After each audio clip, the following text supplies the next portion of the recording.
Andre Agassi and Pete Sampras. But as John said, he had a terrific Wimbledon before losing to Sampras. Andre Agassi, I feel, is a better hardcourt player than Boris Becker is, but Becker has one weapon that can really hurt Andre Agassi, his big serve. He's been serving beautifully, and a guy like that can hurt Agassi. And the thing about Becker is that, yeah, the hardcourts aren't great on him, but he will come to the net every now and then. But the guy who worries Agassi is the kind of guy who's got a big serve and a big ground game. You don't want to make yourself a target at the net all the time. Becker certainly won't, because Agassi can smoke him from there. So it's really going to be will against will, and this could be a beauty.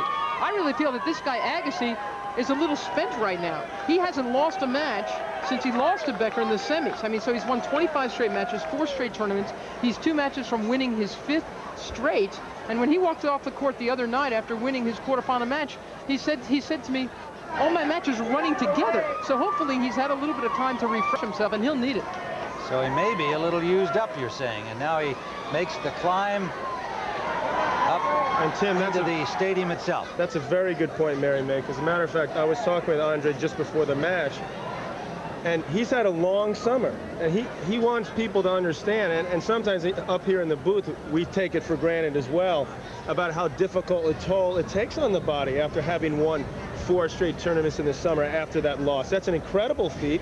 He is tired, but he says, after having said that, he said he had 2 days off and the legs feel great. A lot more energy in the legs that he's felt throughout this U.S. Open. Now, of course, he may be trying to psych himself up, but I think there's some truth in that as well.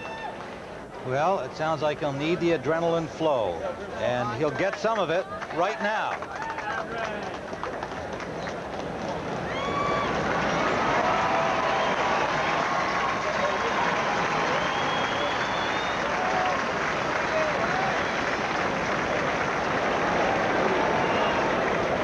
Becker, on the other hand, appears the serious person described by Mary Carrillo, even somewhat somber, very focused as he has been throughout this tournament.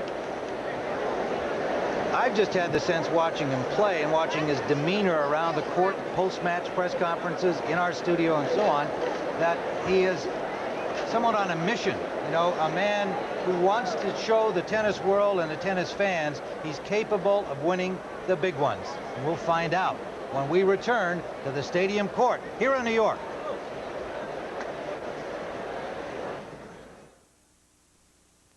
Following his win at Wimbledon, and show that he can still win the big ones here and get himself into the championship match against Pete Sampras. There's also a bit of acrimony between these two, which really started up at Wimbledon.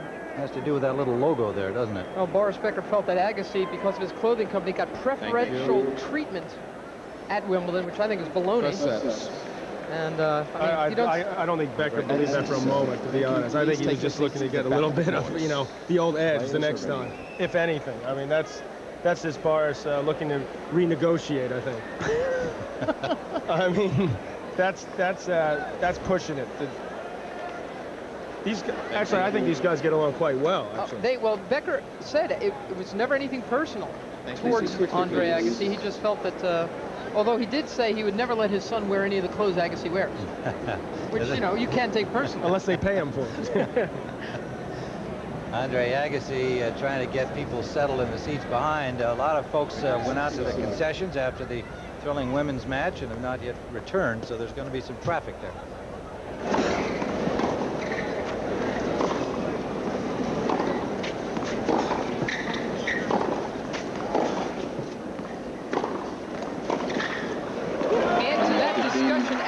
The fact that at the time that Boris Becker beat Andre Agassi at Wimbledon back in July, he was coached by Agassi's former coach, Nick Bollettieri, who's now a former coach of Boris Becker. So there were all kinds of crazy dynamics going on between them.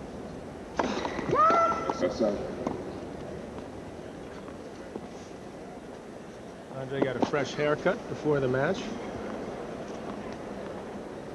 Why? Less is more. Just ask those basketball players. Well, Boris Becker finds himself up the first 2 points of the match against the serve of Agassi.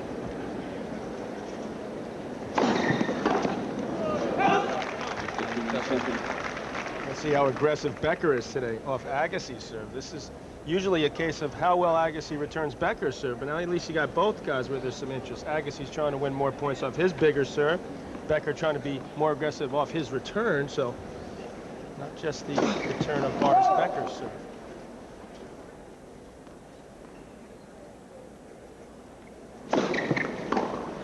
It appears to me, Mary, that finally, after I don't know how many years on the circuit, Becker's figured out how to start early and be ready to play in the first game. He looks ready to go, takes that ball nice and early, inside-out forehand winner, 2 break points.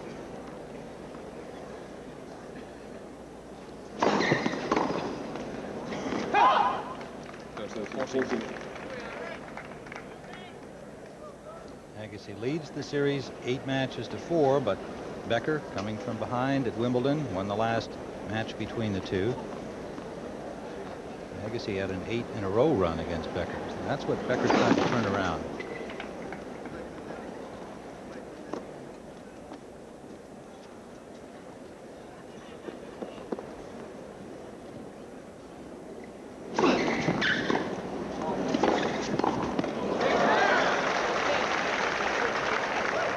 Boris would have liked that volley. You see the last meeting, that's where Andre was up 4-1, 2 breaks in the second. Boris able to win that thriller in 4 close sets.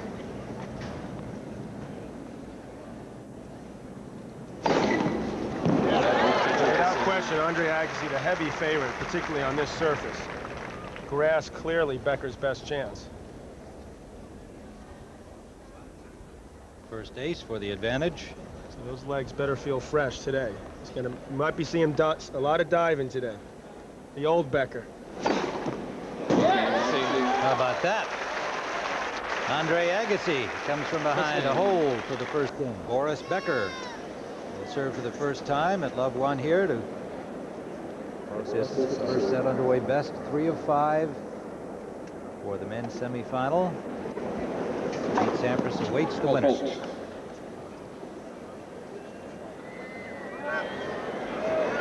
Wayne McEwen is in the chair. An Aussie. Boris giving him an early look there for overruling that first serve. Called it out. Linesman saw it in.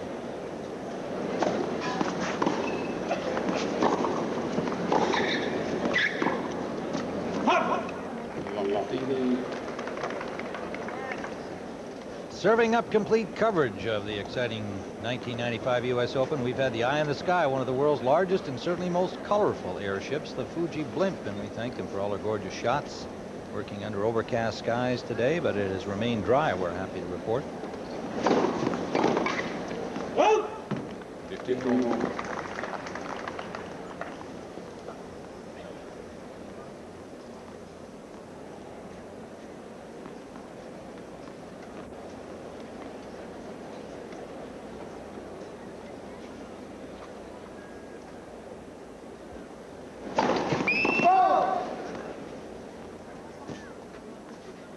Turned the lights on in the stadium for this match. We are now at 5:15 Eastern time, and with the cloudy skies, it's darker earlier. 15. Becker presumably is going to try to mix up that second serve routine. Spins, the placement, as well as whether he's going to come in behind it. He likes to hit that inside-out forehand. Just like Andre Agassi, missed that one by a little bit here. 15-30 now.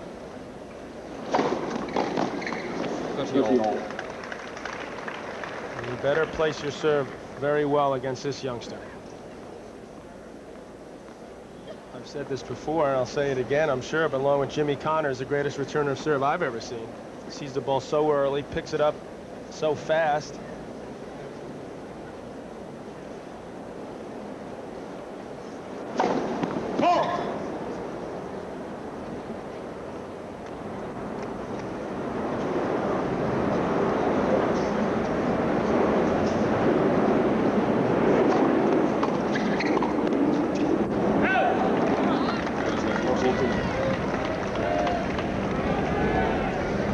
Point for Agassi, his first game.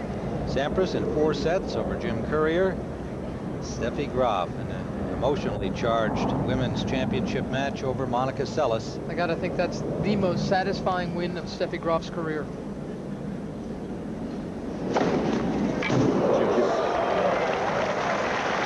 Becker came into this semifinal round. He's already feeling himself, Becker. He came in with 72 aces. There's been two very close calls next to Wayne McEwen. Boris felt like he got shortchanged both times.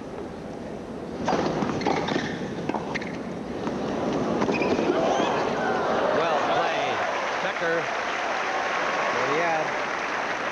Boris Becker not known for his touch, but he kept his cool here under pressure. Agassi scrambling on that return, gently drops it over the net. He's got that long reach, being 6'3", and is able to put it away easily.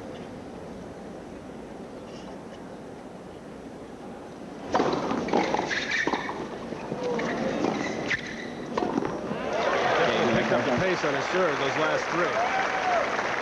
Both had break points, both held, and were 1-all in the first set.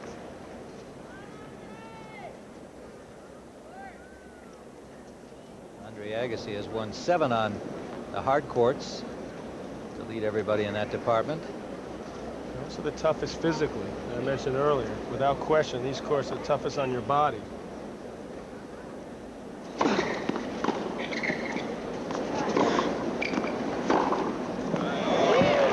Thomas Muster leads the ATP Tour with titles, 10 of them, but they all came on clay. Of course, he won the French Open. Becker, a big, strong guy. Likes that backhand up the line.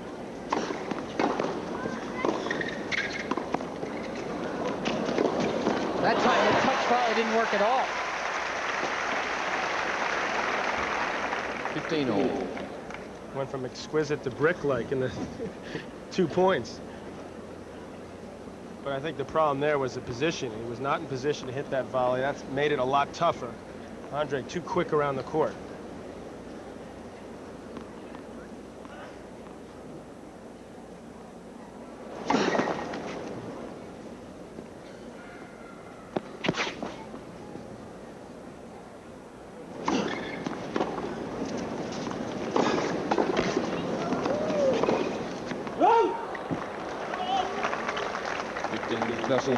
See, Agassi probably let that drop about 6 inches more than he normally does. Try to wait to see if Becker moved. And Becker actually stayed where he was, and it sort of surprised Andre a little there. But he still had sort of committed to that shot, so he figured I'll win it anyway, but he didn't. Come back with a big serve. Something that Andre Agassi has been trying to add to his repertoire after this loss to Boris at Wimbledon.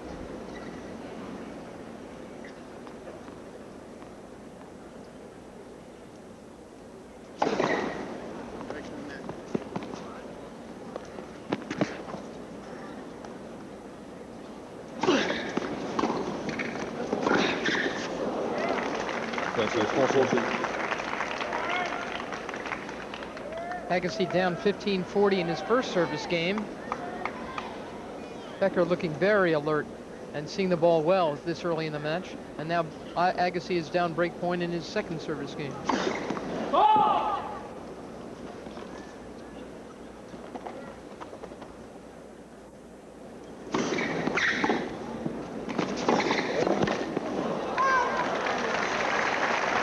Pace from Agassi. Only he was 17 right there. That was the dive shot.